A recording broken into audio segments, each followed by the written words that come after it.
Hello everyone, আমরা অনেকেই ইতিমধ্যে জেনেছি বা ভিডিও দেখেছি যে বিখ্যাত ইউটিউবার কমেডিয়ান অরবিন্দ মণ্ডল ও তার ছেলে গ্রেপ্তার হয়েছে, কিন্তু তার কি শাস্তি হয়েছে সেটা কিন্তু আমরা এখনো অনেকের অজানা। তো চলো দেখি। ছাড় পাচ্ছে না পুলিশ কর্মীর মেয়েকে ধর্ষণের অভিযোগে গ্রেপ্তার 2 অভিযুক্ত বাবা ও ছেলেকে গ্রেপ্তার করলো পুলিশ। হারোয়ায় পুলিশ কর্মীর মেয়েকে ধর্ষণ, ভয়ে দেখিয়ে দিনের পর দিন ধর্ষণের অভিযোগ।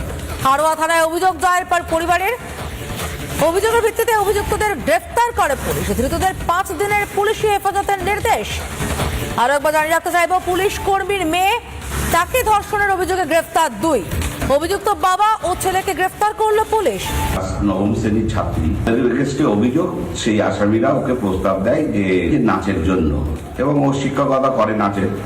সেই হিসাবে ওর মা ওকে খুব বিশ্বাস করে ওকে পাঠিয়েছিল ওখানে নাচ করার জন্য। এই মেয়েটিকে ওরা নগ্ন ভিডিও করার জন্য প্রস্তাব দেয়। মেয়ে যখন ঘরে ফিরছে না, তখন রাত্রি 10টার পরে এবং কান্নাকাটি করছে, তখন লোকজন নিয়ে গিয়ে আনতে গেলে খুব গালাগালি করে ওদেরকে।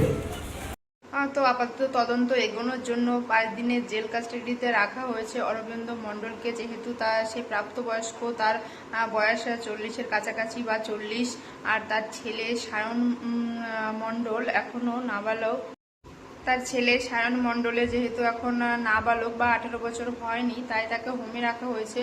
পরবর্তীতে বিচার যা প্রমাণিত হবে বিচার ব্যবস্থার দ্বারা, তারপর শাস্তির সাজা শোনানো হবে। আর যদি তো বন্ধুরা, একটা কথাই বলবো, ভিডিওটা কন্টিনিউ করতে থাকো আর আমার চ্যানেলটাকে সাবস্ক্রাইব করে রাখো। অবশ্যই তোমাদের সামনে পাই টু পাই সবটাই আমি যেটা জানবো সেটাই অবশ্যই তোমাদের সামনে তুলে ধরবো। তোমরা তোমাদের মতামত প্রকাশ করে জানিও।